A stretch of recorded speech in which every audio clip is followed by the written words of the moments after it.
వాతావరణం శాఖ అంచనా ప్రకారం మరో 24 గంటల్లో అల్పపీడనం ఏర్పడుతుందని రానున్న రోజుల్లో దీని ప్రభావం ఏ విధంగా ఉండబోతుందని చెప్పి విశాఖ వాతావరణ కేంద్రం అధికారి శ్రీనివాస్ గారు మనతో పాటు ఉన్నారు. సార్ చెప్పండి, ఏ విధంగా ఉండబోతుంది ఈ అల్పపీడనం?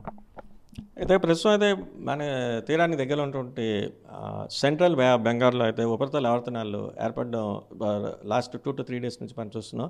అవి ఇప్పుడు మరింతగా బలపడుతున్నాయి. వీటి ప్రభావం చేత నెక్స్ట్ కమింగ్ 24 అవర్స్లో మరొక అల్పపీడనం west central bay of Bengal అంటే దాని నైబర్హుడ్లో ఏర్పడే అవకాశం ఉన్నట్టుగా మనం ఫోర్కాస్ట్ ఇస్తున్నాం.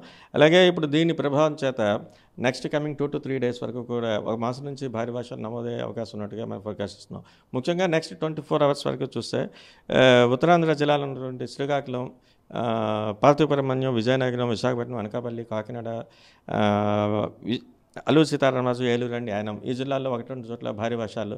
అలాగే నెక్స్ట్ దక్షిణ కోస్తా జిల్లాలైనటువంటి ఎన్టీఆర్, పల్నాడు, బాపట్ల, ప్రకాశం అండ్ నెల్లూరు ఈ జిల్లాలు కూడా 1-2 చోట్ల భారీ వర్షాలు నమోదయ్యే ఛాన్స్ ఉంది. తీరం వెంబడి కూడా ఉత్తరాంధ్ర తీరం వెంబడి కూడా బలమైన ఎదురుగాలులు వచ్చే అవకాశం ఉంది. అలాగే ఇవి గంటకి 35 నుంచి 45 కిలోమీటర్ల వేగంతో వెళ్ళే అవకాశం ఉన్న చేత ఈ తీరం వెంబడి ఉన్నటువంటి మత్స్యకారులందరినీ కూడా వేటకు వెళ్ళొద్దని చెప్తున్నాం. అలాగే నెక్స్ట్ ఇప్పుడు ఏర్పడినటువంటి ఆవర్తనాల ద్వారా కానీ మాన్సూన్ ఫేవరబుల్ కండిషన్స్ ద్వారా కానీ లాస్ట్ 24 అవర్స్లో కూడా గుడ్ రైన్స్ మనం చూడడం జరిగింది. అత్యధికంగా అయితే విజయనగరం జిల్లాలో ఉంటే ఎస్కోట్లో అయితే 10 సెంటీమీటర్స్, అలాగే నెల్లూరు జిల్లాలో ఉంటే ఆత్మకూరులో అయితే 9 సెంటీమీటర్స్, అల్లూరు సీతారామరాజులో ఉండే వరరామచంద్రపురంలో అయితే 5 సెంటీమీటర్స్ వర్షపాతం నమోదైంది. ఓకే, ఎలర్ట్స్ ఏమైనా జారీ చేశారు సార్? అలర్ట్స్ అయితే ప్రస్తుతానికి అయితే ఇవి భారీ వర్షం వరకే మనం ఫోర్కాస్ట్ ఇస్తున్న చేత ఎల్లో అలర్ట్స్ వరకే ఉంటాయి. ఈ అల్పపీడనం ప్రభావం మరో 24 గంటల్లో ఈ భారీ వర్షాలు అయితే పడే అవకాశం ఉందని చెప్పి అలాగే వాతావరణం శాఖ అయితే ఈ మత్స్యకారులకి వేటకు వెళ్ళే అవకాశం అయితే లేదు. అలాగే దీని ప్రభావం ఈదురుగాలులు వీచి భారీ వర్షాలు పడే అవకాశం అయితే ఉంది. మరో 24 గంటల్లో అయితే అల్పపీడనం ప్రభావం ఉంటుందని చెప్పి విశాఖ వాతావరణ కేంద్ర అధికారి శ్రీనివాస్ అయితే తెలియజేస్తున్నారు. కెమెరామెన్ అజయ్తో శివరామకృష్ణ, RTV, విశాఖ వాతావరణ కేంద్రం నుంచి. మధ్య బంగాళాఖాతంలో ఏర్పడిన ఉపరితల ఆవర్తనాల కారణంగా నెక్స్ట్ కమింగ్ 24 అవర్స్లో west central bay of Bengal and దాని పరిసర ప్రాంతంలో మరొక అల్పపీడనం ఏర్పడే అవకాశం ఉన్నట్టుగా మనం ఫోర్కాస్ట్ ఇస్తున్నాం.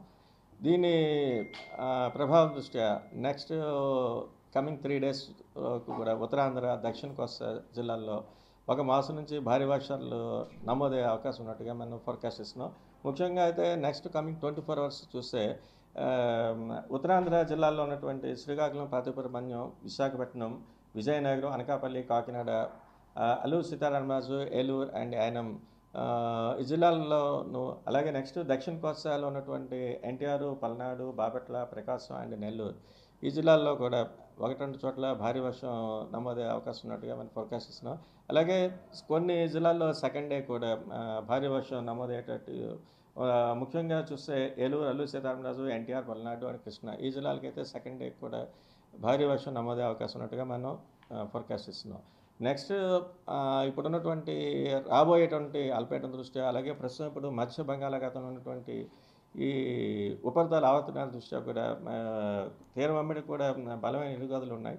ముఖ్యంగా అయితే ఉత్తరాంధ్ర తీరం వెంబడి కూడా గంటకి 35 నుంచి 45 కిలోమీటర్ల వేగంతో వీస్తున్న చేత ఉత్తరాంధ్రలో ఉన్నటువంటి మత్స్యకారులను కూడా ప్రస్తుతానికి అయితే వేటకు వెళ్ళొద్దని అయితే మనం చెప్తున్నాం. మరిన్ని వీడియోస్ కోసం ఛానల్ ని సబ్స్క్రైబ్ చేయండి, లేటెస్ట్ అప్డేట్స్ కోసం వాట్సాప్ ఛానల్ ని ఫాలో చేయండి అండ్ లింక్ డిస్క్రిప్షన్ లో ఉంది.